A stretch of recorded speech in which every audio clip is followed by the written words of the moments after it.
One of my favorite bands is Steely Dan, and about a month ago I kept on noticing a lot of new articles and podcasts about the band kind of showing up in my various social feeds and poking around the internet.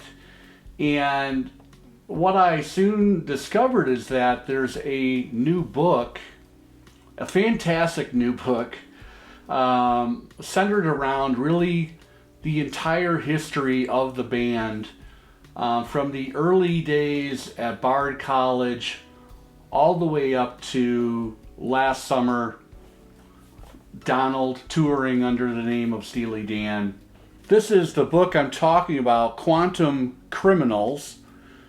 Look at the fantastic artwork on this piece. The subtitle, Ramblers, Wild Gamblers, and Other Soul Survivors from the Songs of Steely Dan. So the author is Alex Papademos, together with original illustrations, fantastic illustrations by Joan LeMay. They're actually they're doing a little mini book tour. They're going to be in Manhattan and Brooklyn and Portland and Chicago. Unfortunately not Denver. I was disappointed because I would have gone down for that. It's available now anywhere you buy finer books. I sprung for a hardcover, which is the only copy available currently. I have a few places here that I want to share with you guys, just kind of briefly. This is not going to be a long video, but whenever I have an excuse to pull out my original Steely Dan pressings, by all means, I'll do it, thankfully. When I talk about fantastic illustrations, take a look at Walter and Donald in a kind of semi-ironic setting, hipsterfied, let's say, for the year 2023, in all their splendor. This is something I would love to have prints of and find a place here in the listening room. They are that good. So Papademos will break down several of the many different characters in the Steely Dan song catalog. And he also has some really cool biographical details on everyone from David Palmer to Jeff Skunk Baxter, and many other players in between as well. So it's a great read.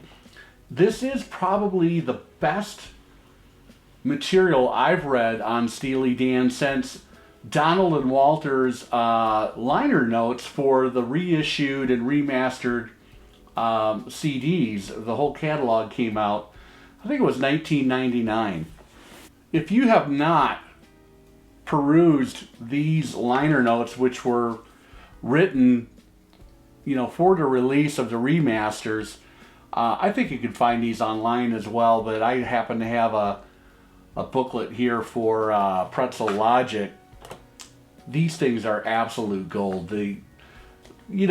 Donald and Walter, tongue firmly in cheek, they will give away a lot of details and a lot of truth, but then there are some foggy passages, and that they're kind of taking the piss, but fantastic reading.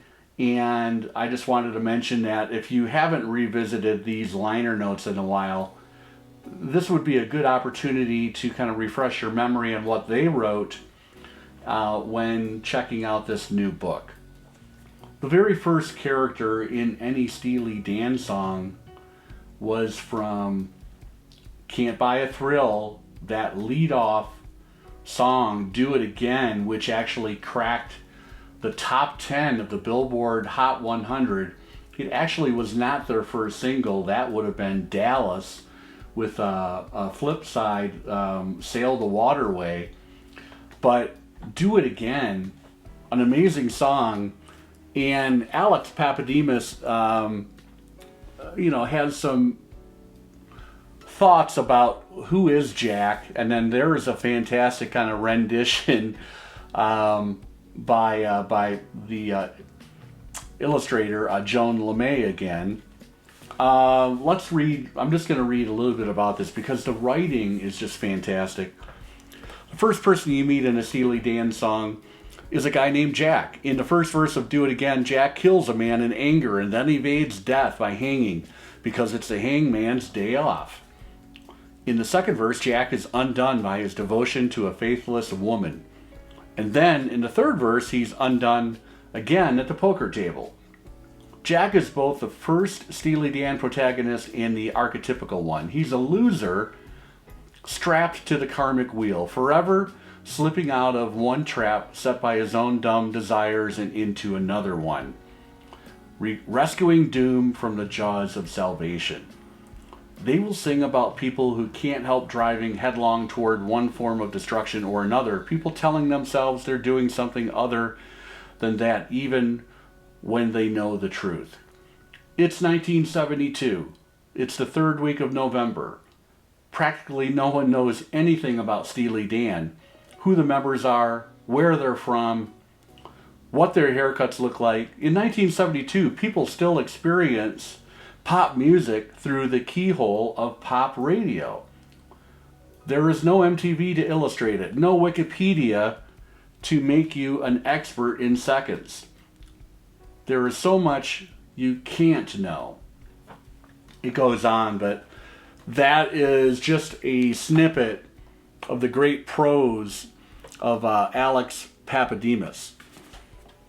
And it's recommended that when reading this book, take a 15-minute breather, pull out the requisite album that you're currently reading about, and give it a spin. This is an original early pressing. I love that hype sticker.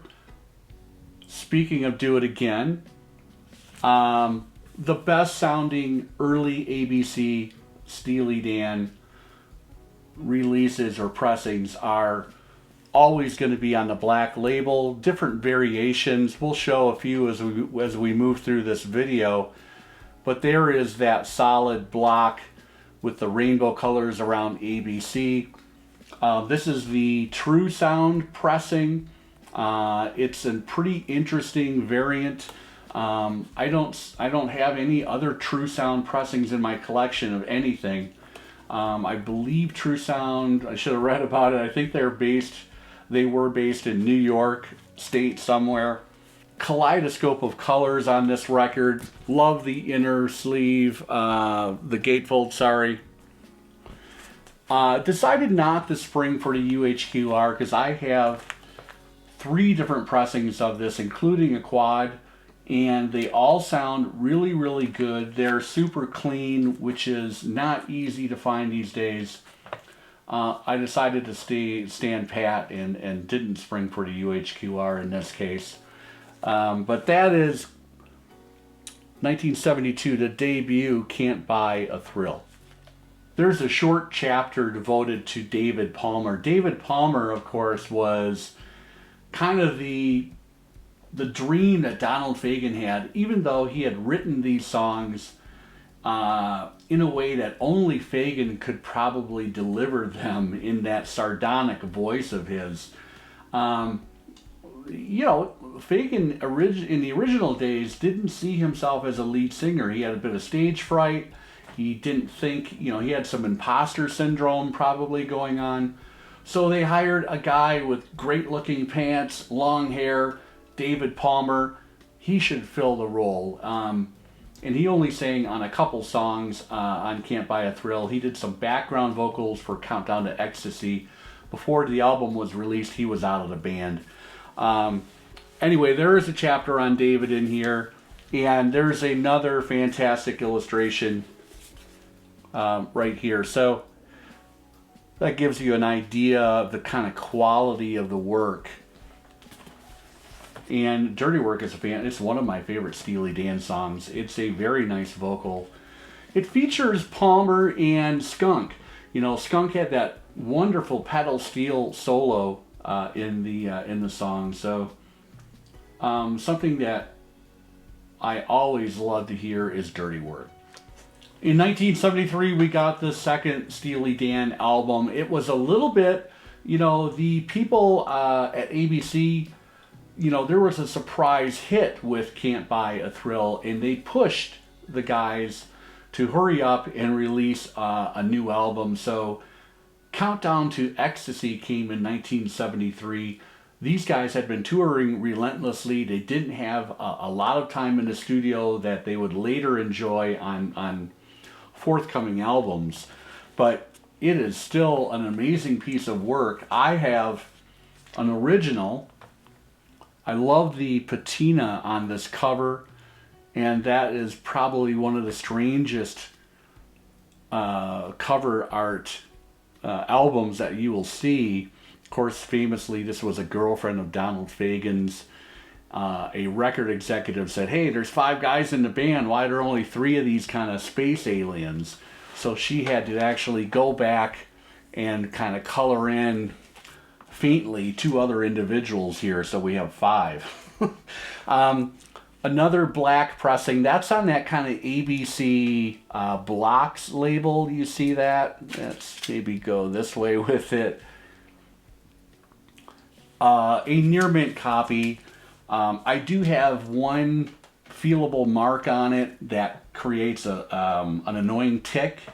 And for that reason, I did decide to go with the incredible UHQR. Look at the gloss on this thing. That iconic photograph has been reproduced incredibly well on the back. Of course, famously, you have an otherworldly hand coming up on that console from below. It's either Roger Nichols or Gary Katz's hand. I can't remember which one. All of the lyrics reproduced in the gatefold here. The original came with a separate insert with all the lyrics and credits.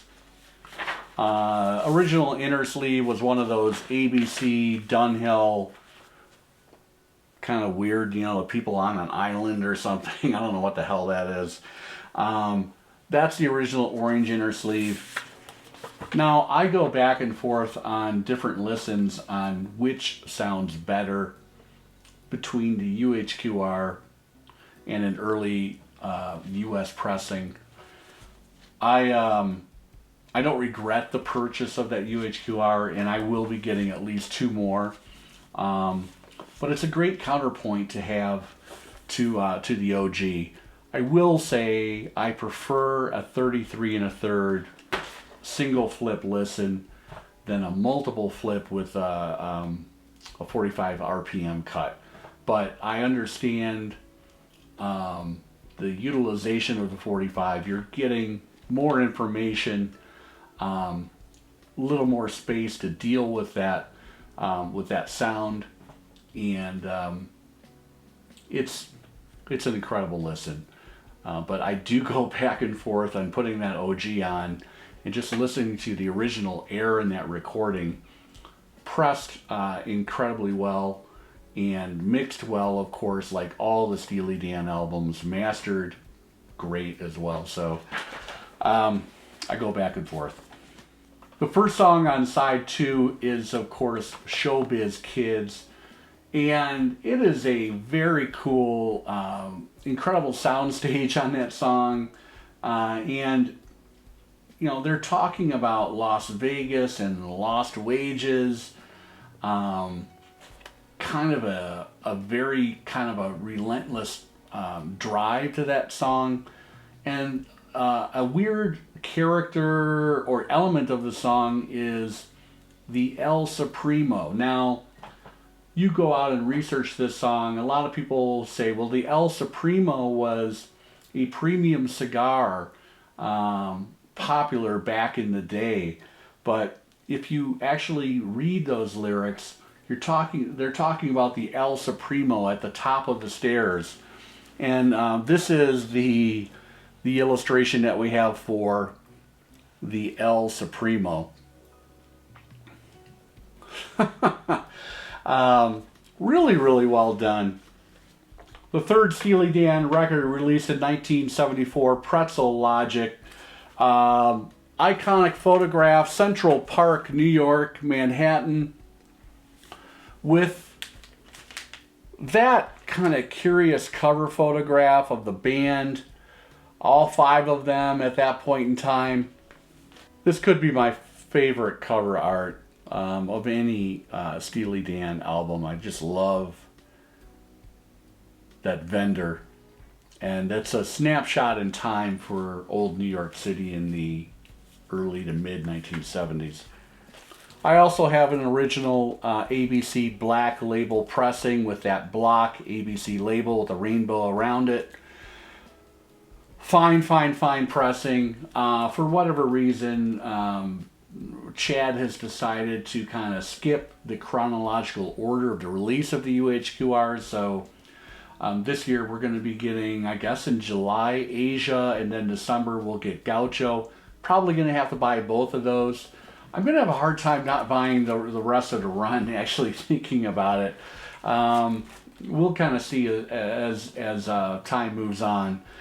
But I will say, this is going to be hard to beat. This is a great, great, great sounding record. Look for AZ in the Dead Wax, Alan Zentz. Just a fantastic listen. Of course, we have a chapter on Ricky. Ricky was a real lady, by the way. There is an illustration. Let's do a little, just quick reading from this chapter. There really is a Ricky. Her full name is Ricky DuCornet. Her husband is on the faculty at Bard, and that's how she comes to know a Bard student named Donald Fagen. She is also pregnant when Donald gives her his number. So when she loses that number, she is maybe losing it on principle. But that doesn't make it into the song Donald writes her name into. Later, Ricky DuCornet will remember seeing Donald and Walter play in bands there at Bard. And she'll say she thought they were all right, but that she didn't think Chevy Chase was much of a drummer. Ricky appears on Steely Dan's third album, Pretzel Logic, also from 1974. In the album's gatefold photo, the same 5-man Steely Dan lineup that glowered on the back of Countdown poses under the wings of a barrel-chested stone eagle. They also look very wary. They have reason to be wary. 3 out of 5 of them, the 3 guys who are not named Becker or Fagen, are on their way out. Great insights, and I love that. I love that illustration of Ricky. Last but not least, I want to talk just a little bit about Asia. 1977. Many people think it's the quintessential Steely Dan album.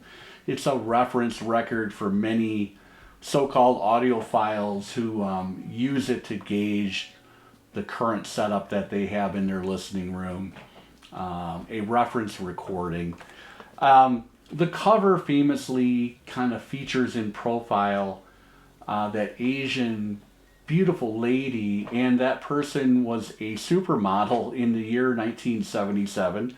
Her name was Sayoko Yamaguchi. She was born in Yokohama, Japan in 1949, and by early 70s she became one of the first Japanese supermodels. She was amused to designers like Miyake as well as Yamamoto, who created the kabuki-inspired costumes David Bowie wore on stage during his Ziggy Stardust and Aladdin Sane tours. So pretty cool writing, great history, weaving history in there, a lot of relevance. And again, we get a fantastic illustration of that real person, Sayoko Yamaguchi, who was on the cover of Asia. This is a first pressing, Santa Maria pressing, fantastic, originally mastered by Bernie Grundman. Came with a heavy-duty cardstock inner sleeve, and I have, again, the original ABC label. At that point in time in 1977, they had moved away from the black labels, so we get the kind of the orange and yellow ABC with the ABC logo there at the top. Importantly, if you're going to get an early copy of Asia, you want to make sure that you have the catalog number being AB1006. There it is. And you'll find that on the inner sleeve. You will find that on the actual label. Do not settle for the AA1006 unless the AA has been scratched out and there's an AB sketched or etched next to it. So you want AB1006 for the best sounding Asia original pressing available.